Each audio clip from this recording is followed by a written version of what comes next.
eto na nga. Mag-aakit ng bundok, chars.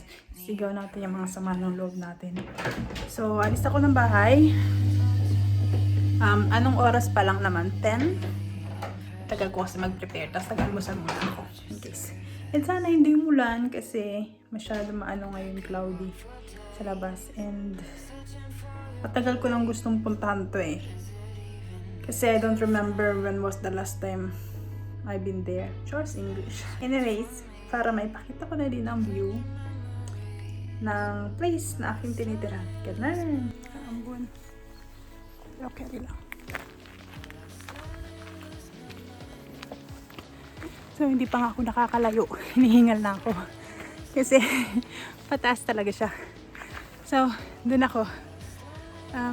Dyan yung medyo dito. Papunta dito yung apartment ko. And then, ito nga. May trails. So, pupunta tayo ng may mga sign kung saan ako pupunta. Ito. Yan, ganyan. Paano ba yung easy, medium, and hard? Saan ba ako pupunta?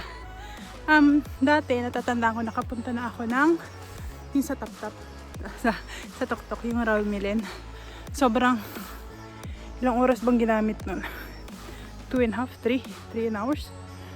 Mga ganon. And maganda pa yung ano ko nun yung health ko. E ngayon parang tagal ko nang hindi nag-exercise. So, ayun, para may view ko na din. Pero dito talaga, ang mga tao, mahilig talaga sila mag-hike papuntang bundok. So, mag-hike ako mag-isa. Wala akong dalang pagkain kahit ano kasi. Gutom naman ako, sakto lunch. Magluto ko ng pagkain ko sa bahay. Apartment pala. Anyways, let's go before umulan. Yan. Update ko kayo mamaya. Anyways, pag ako nasa school, meron kaming every Friday ng teacher. Tapos may mga kasama kami, tapos mga bata. Dito kami nagka-camp. Ano lang naman, few hours lang naman. Pero, tawag nito? Ano nga? Few hours. Tapos, few hours lang naman. Pero, masaya dyan kasi naglalaro yung mga bata, mga ganyan. Malapit din sa school. Pag bumaba ka dyan, nandyan din yung school. Kasi na may hinihingal ako, update ko kayo pag makahanap ako ng magandang pwesto. Ganun. Tapos pag na-view ko na yung community. Charles, ganun. So, unang update. Ay, una ba to? Pangalawa. Grabe, pinagpapawisan ako. Parang talagang ayoko i-push yung sarili ko. Masyado mabilis. Dapat dahan-dahan lang. But anyways, pag pupunta ka ng Rawmilin or South Sik, tawagin nila dito. Or Benken. Ganon, yung name place. Meron silang pa-stop over. Para sa mga hinihingal. Ay, kung summer, pwede kang umupo. And makikita mo dito yung konting view. So, i-view ko sa inyo. Yan o. Yan. So, ang ganda. Ang ganda, di ba? Pero, mas maganda kung nandun tayo sa taas. So, mag-break lang ako ng mga 2 minutes. Tapos, continue. 1 minute. Or, ready na ako yan. Continue na natin. Yan. Ko din sa inyo. Ito nga, nag-stop ako dito. View ko din sa inyo kung ano yung itsura ng nilalakaran ko. Konting konting view lang. Diba? Para naman, may idea kayo may idea kayo sa daanan ng mga taong nag-hike dito. Yan. Actually, parang naambon na nga. Pero anyways, may bawa naman akong plastic para sa cellphone. Just in case. And ako, okay lang naman kung mabasa ako pa uwi. Doesn't matter. Guys, ito. Dito tayo sa parang maganda naman tong kagubatan.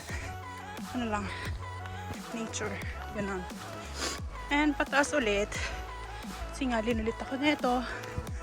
Anyways, let me focus on my keme-keme. Okay guys, review ko ulit mamaya. Kailangan ko lang kayo i-update. So, kanina nag-picture ako doon. And paglabas ko, makikita ko yung view. Ayan o, fjord na yan. Ayan. para share ko lang. And masarap talaga sa piling. Hinihingal ka. At saka may fresh air. Ganon. Grabe, ang tagal ko nang hindi nakapunta dito. Anyways, kuntikin nyo ko na. So, pahinga ulit. Anyways, at the side here, kanina nung nilalakaran ko dun banda. So, dire-diretso. Tapos, i-continue ko papunta dun sa taas. But, ito nga, sa gilid na ito, fjord. And may upuan dyan. Gusto mag-selfie, but I don't dare. Kasi baka madulas. And anyways, naalala ko, dito ako nag-picture nung dati. Nung nagpunta kami dito ng aking classmates sa Norwegian language course. Ganun. And, ewan ko ba, it's part kasi sa pagtuturo nila yung nature. So, if you want to know their culture and everything, there's English na naman. So, you need to get to know the nature itself. Ganun ba? Anyways, ayan. So, mag-picture lang ako ganyan. Ayan. So, today, Saturday, 7 of November. Ganun. And, sino, bababa ako. Huwag na, dito na lang. Dito na ako mag-selfie. Ganun. Sandal sa puno. Yan, ganyan. Wait lang.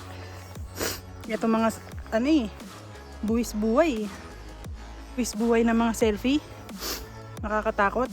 So anyways, continue ko na yung paglalakad ko and baka umulan ulit. Sabi ko nga kanina, baka umulan. So, pero syempre, hindi ko pinupush yung sarili ko maglakad na mabilis kasi nararamdaman ko yung pump ng heart ko. Isa nabilis. Lalo na't hindi naman ako nag-exercise kaya ayoko mabigla yung heart ko. Yun, sa update ko kayo mamaya. So, habang naglalakad ako, papansin ko lang, medyo foggy na siya. Ayan o. So, hindi ako sure kung mag-view ko ba yung community. But anyways, itry ko pa rin, mag-continue pa rin ako sa aking journey. Charles, sana wala yung fog. Kalaman daming papausok. And maputik na siya talaga. Kasi umulan kahapon. Ano itong mga nakarang araw. Medyo umulan, umambon. So basa. Maputik. Anyways, update ko ulit kayo mamaya.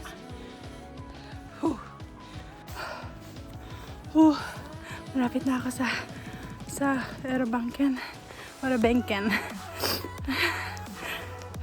Grabe. Parang ang bilis naman. Well, pag nakikita mo na yung goal mo, parang nawawala yung pagod mo eh. So, punta lang ako dun sa mismong Aerobanken. Oh my goodness. Putik din kasi. Dito ako. Ayan. Normally, makikita nyo to eh. Eto, wait lang. Ito yung view niya pag winter. Meron ditong view. Pinicturean nila kung ano yung tsura nito pag winter or pag may snow na. So, ganito yun. Wait lang.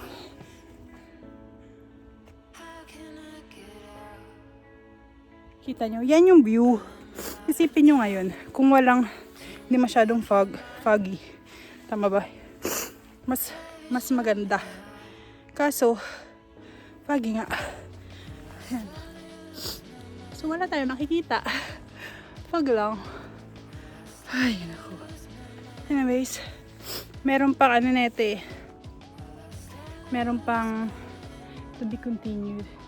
But, para may lagyan natin sa record na nandito ako, guys, I'm wondering kung babalik na lang ako sa baba. Total, hindi ko din naman ma-view sa inyo yung community. Kasi nga, maulap. Diba? Sayang lang naman yung effort natin kung hindi ko naman ma-view sa inyo. Diba? Kasi, diba? Sayang. Ito, may upuan pa ulit dito. Diba? Kung magmumuni-muni tayo. Kaso nga, ang mumuni-munihin natin is ulap. lang. Dito na din tayo sisigaw ng Darna. Grabe yung pawis ko. Wait lang. Pawis ko. Oh. Wow. Naligo ako sa pawis. Grabe. Kasi mainit talaga. Ano ng paakyat ng bundok. Yung dinaanan ko is pasigsag. And wala naman akong baon. Ay, actually, meron akong dala. Bubble gum, chewing gum, tapos mint na na candy. Just in case. At saka naisip ko, kung ako naman ako kasi, may tubig naman sila dito. Yung nila, yung river. Charles River. Yung Pero today is not the day that I should be here. Charles Keme. Kasi nga, maulap.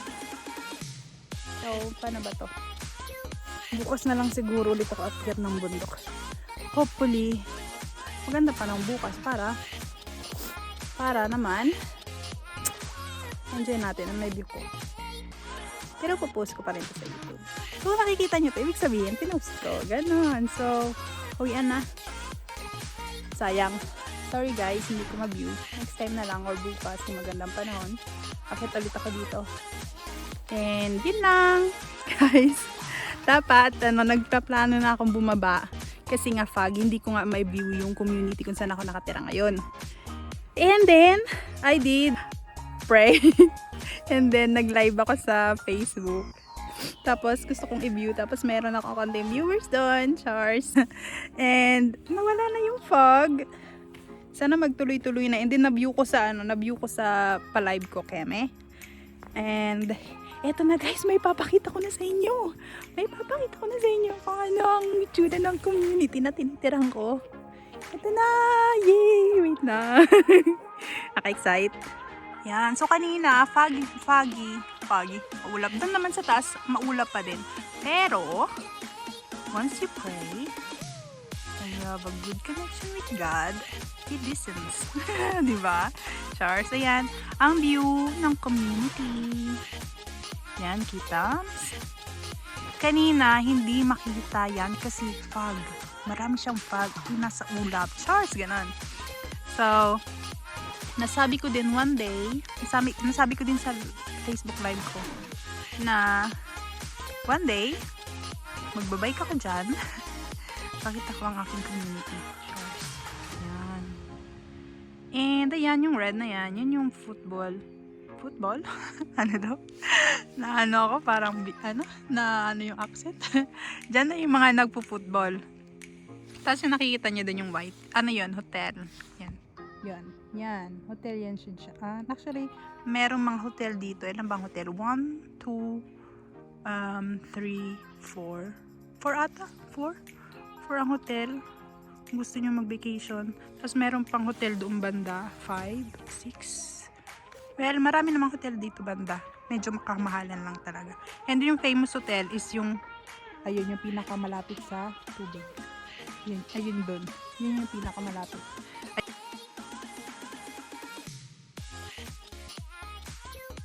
View. And, well, let me continue my walking. Charles, wala akong bawang pagkain. But anyways, hindi naman ako nagugutom kasi I'm happy. Yun. So, let's go! Let's go! Updating. So, ito yung meron nakalagay kasi saan ba ako pupunta. So, ang papakita ko sa inyo. Wait lang. So, ito, okay? Ang plano ko is magpunta ng Raumel. 3 kilometers. Oh, grabe. Tapos, yan yung mga name. And then, yan. And, yan. So, and sa etong Balabu, mayroon silang nagsabi sila na meron daw doon parang tawag nito, parang bahay kubo. So I wanna try. Maybe the other day doon tayo pupunta. Not today. Since naman tawag nito, naman siya. Oh, grabe, maulap. So punta tayo doon. Okay? So yun na, pumili ako ng pupuntahan and I decided to go to Balabu, kung saan excited ako kung nandun nga yung meron silang bahay kubo. So, let's go! Meron silang pag ganito. Oh. Yan. Update ko kayo pag nandun na ako. Okay?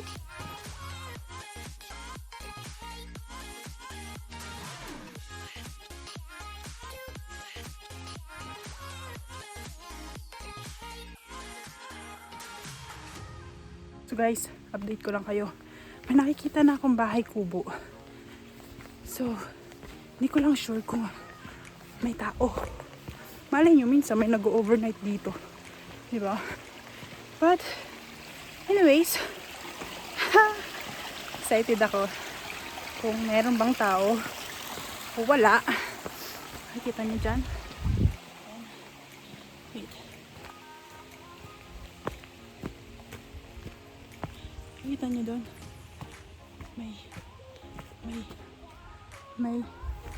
May bubong. So excited. Sana walang tao. Sana walang tao tayo lang. So, ka-excite naman. Sana walang tao. So, anyways, may tao nga. Yung ano ko pa, dati ko pang nakatrabaho. And nakita ko yung anak niya. Yan ako nakatingin sa akin. Anyways, I just need to continue. I don't even know saan ako